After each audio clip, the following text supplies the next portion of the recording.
नमस्कार दोस्तों, स्वागत है आपका हमारे इस चैनल सनातन सूर्यलोक में। दोस्तों, महाशिवरात्रि पर आपको कौन सी चीज है जो भूल कर भी नहीं खानी चाहिए? हमारी माताएं बहनें महाशिवरात्रि का व्रत रखती हैं और उनका व्रत खंडित ना हो जाए, इसके लिए माता बहनों को यह बातों पर खास ध्यान करना चाहिए कि वह क्या खा रही है और क्या नहीं खा रही है। दोस्तों, महाशिवरात्रि साल भर में केवल एक ही बार पड़ती है और इस दिन किए गए उपाय एवं कार्य से लाभ ही लाभ होता है। महादेव की कृपा खास रूप से होती है। दोस्तों, आपको बता दें कि यदि शिवरात्रि के दिन कुछ ऐसा या वैसा खा लिया जाए तो महादेव का क्रोध का सामना करना पड़ता है उस व्यक्ति को। इसलिए आपसे खास अनुरोध करके कहना चाहेगा कि इस वीडियो को पूरा देख लेना और यह अच्छे से जान लेना कि महाशिवरात्रि के दिन आपको क्या है और क्या नहीं खाना, क्योंकि एक छोटी सी गलती महादेव को आपसे रुष्ट कर सकती है और एक छोटा सा कार्य आपको महादेव के करीब ला सकता है। महादेव की कृपा हासिल करने के लिए शिवरात्रि का पर्व साल का सबसे बड़ा पर्व समझा जाता है। दोस्तों, ये साल भर का सबसे बड़ा पाव होता है महादेव को प्रसन्न करने का। और इस दिन दोस्तों, हम आपको खास रूप से बताएंगे कि सबसे पहले हम इस वीडियो में आएंगे आपको कि महाशिवरात्रि के दिन आपको कौन सी चीज जरूर खाना है और कौन सी चीज भूल कर भी नहीं खाना है, जिससे आपको महादेव की कृपा ही कृपा हासिल हो और आपकी हर मनोकामना इस दिन पूर्ण करने का महाउपाय भी बताने वाले हैं दोस्तों। और इस वीडियो में हम यह भी बताएंगे कि शिवरात्रि के दिन महादेव पर ऐसी कौन सी वस्तु चढ़ा देने से लाभ ही लाभ होगा। दोस्तों, इस वीडियो को आप देख लेना। आपको अंत में इस वीडियो में मैं ऐसा उपाय महाउपाय बताऊंगा। दोस्तों, मैं यह बताऊंगा कि आपको महादेव के ऊपर ऐसा क्या चढ़ा देना है जिससे आपकी मनोकामना बहुत जल्दी या फिर हल्की हल्की पूर्ण हो जाएगी। इसलिए इस वीडियो को पूरा देख लेना। चलिए जान लेते हैं सबसे पहले कि महाशिवरात्रि कब मनाई जाएगी और व्रत में आपको क्या खाना है और क्या नहीं खाना। दोस्तों, 2/24 महाशिवरात्रि इस साल 8 मार्च को मनाया जाएगा। इस खास मौके पर पूरे देश में भगवान शिव जी के मंदिर में भीड़ लगेगी। कई लोग इस पावन अवसर पर भगवान शिव जी को प्रसन्न करने के लिए उपवास रखते हैं। उपवास रखने से मन को शांति मिलती है। यदि आप भी इस खास अवसर पर उपवास करने जा रहे हैं तो अपनी सेहत का ध्यान रखें। साथ ही इस बात का ध्यान रखें कि इस अवसर पर क्या खाएं और क्या ना खाएं। आज हम इस लेख में व्रत के दौरान क्या खाना चाहिए और क्या नहीं खाना चाहिए, इसके बारे में विस्तार से बताएंगे। आइए जानते हैं शिवरात्रि पर क्या खाए और क्या ना खाए, शिवरात्रि के व्रत में क्या ना खाए। दोस्तों, इस वीडियो के अंत में मैं आपको यह भी बताऊंगा कि आप महादेव पर ऐसी कौन सी चीज चढ़ा देते हैं जिससे महादेव से सबसे जल्दी प्रसन्न हो जाते हैं और मनोवांछित फल प्रदान करते हैं। एक फल, कई उपवास में फलाहार को खास महत्व दिया गया है। फलों के सेवन से व्रत में भक्तों की ऊर्जा बरकरार रहती है और उन्हें कमजोरी भी महसूस नहीं होती। फलों को खाने से जरूरी शरीर में जरूरी पोषक तत्वों की आपूर्ति भी होती है। फल केवल एनर्जी बढ़ाने का ही काम नहीं करते, बल्कि स्वास्थ्य को भी कई फायदे भी पहुंचाते हैं। आप व्रत में अनार, मौसम्बी, संतरा और केला खा सकते हैं। इन्हें खाने से आपका शरीर हाइड्रेट रहेगा और पेट भी खाली महसूस ना होगा। महाशिवरात्रि के दिन आप इन चीजों को जरूर सेवन करें। आपको भगवान महादेव की कृपा होगी। आप पर और आपकी हर एक मनोकामना पूर्ण होगी। चलिए अगली वस्तु जान लेते हैं। 2 हेल्थी जूस। महाशिवरात्रि पर व्रत रखने वाले भक्त फलों से बने जूस का सेवन भी कर सकते हैं। जूस पीने से कमजोरी महसूस नहीं होगी और पूजा पाठ के प्रति उत्साह भी रहेगा। जूस आप ऊर्जा भी प्रदान करेगा, जिससे आप में फुर्ती रहेगी।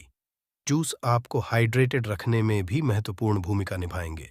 उपवास के दौरान आप नारियल का पानी या फ्रूट जूस पी सकते हैं, क्योंकि दोस्तों, इसका सबसे बड़ा फायदा यह है कि हमारे शरीर में बहुत अच्छी ठंडक रखना है और हमें शीतलता प्रदान करता है। क्योंकि पूरे दिन आप इस व्रत को करने वाले हैं, तो ऐसा जरूर करें। अगली जान लेते 3 कुत्तों का आटा। जैसा कि महाशिवरात्रि के उपवास के दौरान अनाज खाने की सख्त मनाही होती है, हालांकि आप कुत्तू के आटे का सेवन कर सकते हैं। आप कुट्टू के आटे से बनी पूरी या पकौड़ी के साथ व्रत वाली आलू की सब्जी खा सकते हैं। कुट्टू के आटे के अलावा आप अरारोट का आटा, साबूदाने का आटा और सिंघाड़े के आटे का भी प्रयोग कर सकते हैं। दोस्तों, इस आपको जरूर खाना चाहिए, क्योंकि जो महाशिवरात्रि व्रत होता है इसमें हर कोई सेवन जरूर करता है, इसलिए आपको भी इसका सेवन जरूर करना चाहिए। 4 सब्जियां और सब्जियों को शुद्ध आहार समझा जाता है। यही वजह है कि व्रत में भक्तों के लिए यह उपयुक्त आहार होता है। आप अपने व्रत वाले खाने में आलू के साथ साथ कद्दू और अरबी की सब्जियों को शामिल कर सकते हैं। इन सब्जियों को बनाते वक्त सेंधा नमक का प्रयोग करें। 5. Dry fruits. महाशिवरात्रि के उपवास के दौरान आपके लिए ऐसा भोजन जरूरी है जो आपके पेट को समय तक भरा रखे और आपको ना तो कमजोरी महसूस हो और ना ही ऊर्जा की कमी झेलनी पड़े। इस स्थिति से बचने में ड्राई फ्रूट्स आपकी मदद कर सकते हैं। ये ना केवल आपके पेट को भरा रखेंगे, बल्कि ऊर्जा भी प्रदान करेंगे। अधिक तालाब होना। शिवरात्रि के व्रत में आपको अधिक तालाब होना खाने से परहेज करना चाहिए। यदि व्रत में अधिक तला भुना खाते हैं तो इससे पाचन से जुड़ी परेशानियां हो सकती हैं। मुख्य रूप से इसकी से अपच, कब्ज, एसिडिटी की परेशानियां बढ़ सकती हैं। ऐसे में गलती से भी व्रत में तेलीय चीजों का सेवन न करें। दोस्तों, ऐसा आपको भूलकर भी नहीं करना है कि अधिक तला भोजन आप करें। दोस्तों, इससे कि आपका पेट भी खराब हो सकता है और आपका स्वास्थ्य भी खराब हो सकता है। चलिए दोस्तों, अब जान लेते हैं है वह चीज है जिन्हें हमें भूलकर भी महाशिवरात्रि के दिन आपको सेवन नहीं करना है, क्योंकि आप इन चीजों का सेवन करते हो तो मन कर चलिए, आपको महादेव की कृपा तो कभी हासिल ही नहीं होगी, बल्कि उनके क्रोध का सामना आपको करना पड़ सकता है।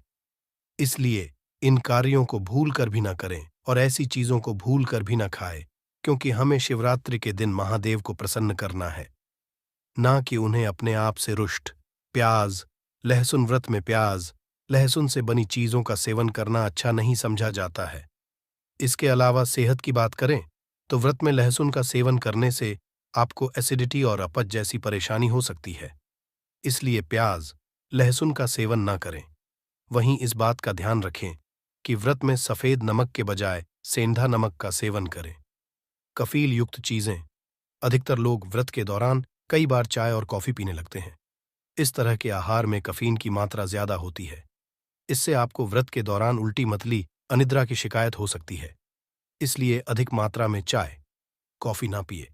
साबूदाना में साबूदाना से बनी खिचड़ी, खीर, पूरी जैसी चीजों का सेवन करें।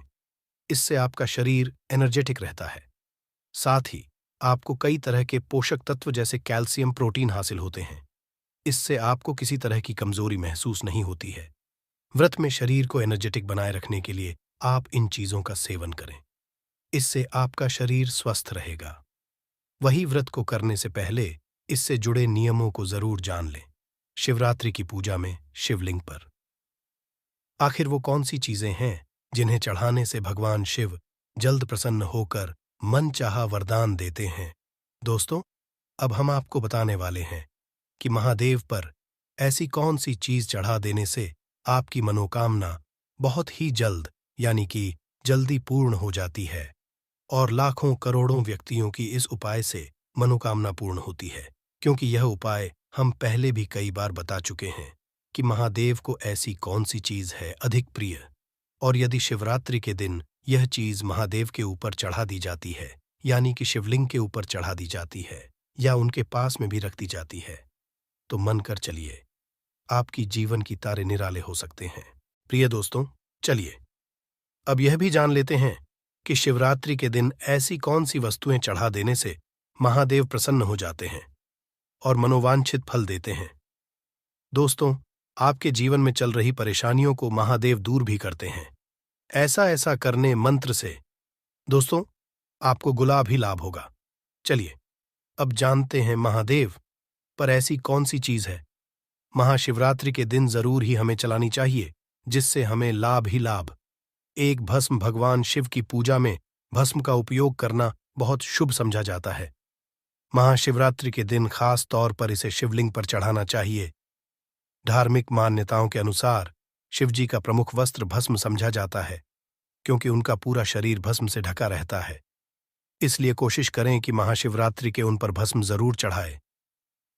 दोस्तों, आपको यह तो याद ही होगा कि महादेव शमशान में ही कई दिनों तक बैठे रहते हैं। दोस्तों, महादेव को जो शरीर की भस्म है यह सर्वाधिक प्यारी होती है। दोस्तों, इसलिए महादेव अपने स्वयं ही अपने हाथों से भी अपने कई बार देखा होगा महादेव को अपने शरीर से भस्म लगाते हुए। इसलिए आप शिवरात्रि के दिन यदि महादेव पर भाषण चढ़ा देते हैं तो मन कर चलिए, आपके तारीख निराले हो सकती है। दोस्तों, यह उपाय को जरूर करें। दोस्तों, अब हम अगला आपको उपाय बताने वाले हैं। दोस्तों, अगला उपाय बताने से पहले आपने भाषण चढ़ाई है, उसको चढ़ाते समय आपको एक मंत्र का भी उच्चारण जरूर करना है। ओम नमः शिवाय, ओम नमः शिवाय। इस मंत्र का आपको 3 बार जाप करते हुए 3 बार ही आपको भाषण चढ़ती है। दोस्तों, अगला उपाय अब हम आपको बताते हैं कि अगले उपाय में आपको क्या करना है। 2 बेल महाशिवरात्रि में शिवलिंग पर अन्य फलों के बेल का फल चढ़ाना भी बहुत शुभ समझा जाता है। ज्योति के अनुसार मान्यता है कि शिवाजी पर ये फल अर्पित करने से वास्तु दोष भी दूर होते हैं और घर में सुख शांति आती है। दोस्तों, आपको यह तो झांकी होगा कि बेलपत्र एक बेलपत्र मात्रा नहीं है, बल्कि यह हमारे महादेव, हमारे प्रिय महादेव की सबसे प्रिय समझा जाता है। दोस्तों, यदि आप महाशिवरात्रि के दिन बेलपत्र आपको चढ़ा देना है, महादेव की शिवलिंग पर चढ़ने से पहले आपसे दोस्तों कुछ खास बातें मैं को बताना चाहूंगा कि बेलपत्र को चढ़ाते समय इस बात का जरूर ही ध्यान रखें कि बेलपत्र कांटा पीटा ना हो और बेलपत्र एकदम साफ होना चाहिए। इसलिए बेलपत्र को आप अपने से जरूर तोलें और इसको अच्छे से साफ करने के पश्चात ही महादेव की शिवलिंग पर जरूर चढ़ाएं। दोस्तों, ऐसा समझा जाता है कि बेलपत्र को चढ़ाने से मानव के जीवन में चल रही समस्याओं का निवारण तुरंत ही हो जाता है। 1 से 2 दिन में दोस्तों इसका फल देखने को मिल जाता है।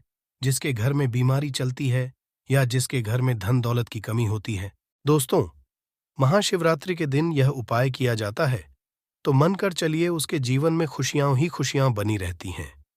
दोस्तों, अगला उपाय चलिए जान लेते हैं। इन रुद्राक्ष दोस्तों, आगे जानकारी बताने से पहले आपसे एक छोटा सा अनुरोध करना चाहेगा कि आप अपनी को कमेंट बॉक्स में जरूर डाल दें, क्योंकि हम राशि से आपका भाग्य भी बताते हैं और भाग्य में चल रही समस्याओं को दूर करने के लिए उपाय भी बताते हैं। इसलिए आप अपनी राशि को कमेंट बॉक्स में जरूर डाल दें। और दोस्तों, आप इस वीडियो को दबाकर शेयर करें, जिससे हर एक भारतीय व्यक्ति का लाभ ही लाभ हो। और इस वीडियो को लाइक, चैनल को सब्सक्राइब जरूर करें। चलिए जान लेते हैं आके मान्यताओं के। भगवान शिवा की आंख से निकले आंसुओं से निर्मित उन्हें अर्पित करना शुभ होता है कि ऐसा करने से वह जल्दी प्रसन्न होते हैं और भक्त पर अपनी खास कृपा बरसाते हैं। दोस्तों, इसके पीछे एक पौराणिक कथा है कि महादेव के जो आंसू निकले थे, दोस्तों, इसे यह प्रकट हुई थी और इसे एक बहुत ही प्यारी मान्यता है कि आप इस उपाय को करते हैं तो आपकी आंखों में या कानों में या आपके चेहरे पर जो आपके शरीर का कोई हिस्सा, पर का कोई हाथ का कोई हिस्सा काम नहीं कर रहा है या फिर बहुत बीमारी से गुजर रही है, तो वह बीमारी तुरंत ही ठीक हो जाती है। यदि महादेव पर आप इसका एक छोटा सा टुकड़ा भी आप इस पर चढ़ा देते हैं तो मनकर चलिए आपका जीवन बदल सकता है। दोस्तों, इस उपाय को भी आप इसलिए जरूर कर सकते हैं, आपको लाभ ही लाभ होगा। चलिए अगला उपाय अब हम जान है 4 दूध। धार्मिक मान्यताओं के अनुसार समुद्र मंथन में निकले विष को पीने के पश्चात भगवान शिव का दूध जलने लगा। तभी वहां उपस्थित देवताओं ने उनसे दूध ग्रहण करने की विनती की, जिसके पश्चात उनका शरीर जलने से बच गया। इसलिए धार्मिक नजरिए से शिव जी पर दूध चढ़ाना शुभ समझा जाता है। दोस्तों, ऐसा कोई मंदिर नहीं होगा जहां महादेव पर टूटना चढ़ाया जाता हो। दूध का तो बहुत ही प्यारा महत्व है कि यदि आप महाशिवरात्रि के दिन दूध को महादेव पर चढ़ते तो मान के चलिए कि जो महादेव होते हैं उनके लिए दूध बहुत ही ज्यादा प्रिय होता है। और आपने यह भी देखा होगा कि जो कोई अनुष्ठान होता है तो कभी कभी उसमें दूध का उपाय जरूर ही किया जाता है और महादेव पर दूध अर्पण जरूर किया जाता है। इसलिए आपको भी जहां कहीं आपके पास में मंदिर हो या फिर कोई भावसाल मंदिर हो, वहां पर आप जरूर जाएं और शिवलिंग पर एक लोटा दूध चढ़ाएं। ऐसी मान्यता है कि यदि आप शिवलिंग पर एक लोटा मान्यता के अनुसार दूध चढ़ा देते हैं तो आपका जीवन से प्रत्येक समस्या का निवारण हो जाता है और आपको लाभ ही होता है। दोस्तों, महाशिवरात्रि के दिन जो व्यक्ति इन उपाय करता है उसे व्यक्ति को हमेशा कभी जीवन में कोई समस्या नहीं होती। उसके जीवन से प्रत्येक समस्या का नाश भगवान से पहले ही करते थे और फिर उसके जीवन में कोई समस्या प्रकट नहीं होती। 5 गंगा जल ऐसा समझा जाता है। जब माता गंगा को धरती पर लाना था तो भगवान शिव ने उन्हें अपनी जटाओं में धारण किया था और उन्हें गंगा जल बहुत प्रिय है, इसलिए महा की पूजा में शिवलिंग पर गंगा जल जरूर चढ़ाएं। दोस्तों, आपको किया है तो ही होगा कि महादेव के सिर पर गंगा अभी भी विराजमान है। दोस्तों, आपको बता दें कि जो कोई महादेव पर गंगा जल अर्पण है, सच्ची श्रद्धा और भाव से उसके जीवन में कभी कोई समस्या महादेव आने नहीं देते। दोस्तों, आपको बता दें कि आप महाशिवरात्रि के दिन एक लोटा गंगा जल जरूर महादेव पर अर्पण करें। मानकर चलिए। अब हम बताने वाले हैं आपको कि शिवलिंग पर ऐसी कौन सी चीज है चढ़ा देना चाहिए, मतलब भगवान को अर्पण करना चाहिए, हमारे महादेव को अर्पण करना चाहिए, जिससे महादेव सबसे जल्दी प्रसन्न होते हैं। तो दोस्तों, इस वीडियो को आप अंत तक देख लेना और आप इन उपायों को, आपको जो भी मनोकामना है, जो भी इच्छा है, वह मन कर चलिए। महाशिवरात्रि कई लोग इस बात से अनजान होते हैं कि भगवान शिव को करने के लिए किस चीज का भोग लगाया जाए। आइए आज हम आपको बताते हैं कि भगवान भोलेनाथ को आप किस प्रसाद का भोग लगा सकते हैं। शिव को लगाएं ये भोग एक मखाने की खीर। महाशिवरात्रि पर भगवान शिव को आप खाने की खीर का भोग लगा सकते हैं, केवल व्रत में ही नहीं। कई लोग खास मौकों पर भी इस खीर को बनाकर खाना पसंद करते हैं। मखाने की खीर को ढेर सारे मेवों के साथ तैयार किया जाता है। इसे बनाने के लिए चावल की बजाय भुने हुए मखानों का उपयोग किया जाता है। इसके स्वाद में करने के लिए आप इलायची और केसर को भी शामिल कर सकते हैं। 2 उभान के पकौड़े। भगवान शिव को आप इन पकौड़ों का भी भोग लगाएं। इस प्रसाद को बेसन और कुछ सब्जियों के साथ बनाया जाता है और तो और इसमें भांग का पाउडर भी मिलाया जाता है। इस प्रसाद को बनाने के पश्चात भगवान शिव को इसका भोग लगाएं। ध्यान रहे कि गलती से भी इसको बनाते वक्त प्याज लहसुन को हाथ न लगाए और ना ही इनका प्रयोग भगवान किसी भी चीज में करें। 3 हलवा। महाशिवरात्रि पर आप भगवान को हलवे का भोग भी लगा सकते हैं। हलवा बनाने के लिए आप चाहे सूजी या फिर कुत्तों के आटे का प्रयोग कर सकते हैं। हलवा बन जाने के पश्चात इसके स्वाद में इजाफा करने के लिए ड्राई फ्रूट्स का प्रयोग किया जा सकता है। महाशिवरात्रि पर हलवे का प्रसाद भगवान शिव को चढ़ाने से वह बहुत प्रसन्न होते हैं और भक्तों की इच्छाएं भी पूर्ण होती हैं। 4 ठंडाई। भगवान शिव का ठंडाई से गहरा संबंध है, इसीलिए तमाम भक्त महाशिवरात्रि पर भोलेनाथ को ठंडाई का भोग लगाते हैं। ठंडाई भांग के और बिना भांग के भी बनाई जाती है। ऐसा कहा जाता है कि ठंडाई के बिना महाशिवरात्रि का ये पावन पर्व अधूरा ही है। यदि आप अपने आराध्य शिव को खुश करना चाहते हैं तो ठंडाई का भोग लगा सकते हैं, दूध, भांग और चीनी के साथ साथ। आप इसको बनाने के लिए काजू, बादाम, सौंफ, इलायची, पिस्ता, केसर का भी प्रयोग कर सकते हैं। लस्सी। ठंडाई के अलावा लस्सी का भोग भी भगवान शिव को लगाया जाए। आधा किलो दही में दूध डालकर 1 चम्मच चीनी के साथ मक्कर आप इसे आसानी से तैयार कर सकते हैं। 6 मालपुआ। भगवान शिव को मालपुआ बहुत पसंद आता है।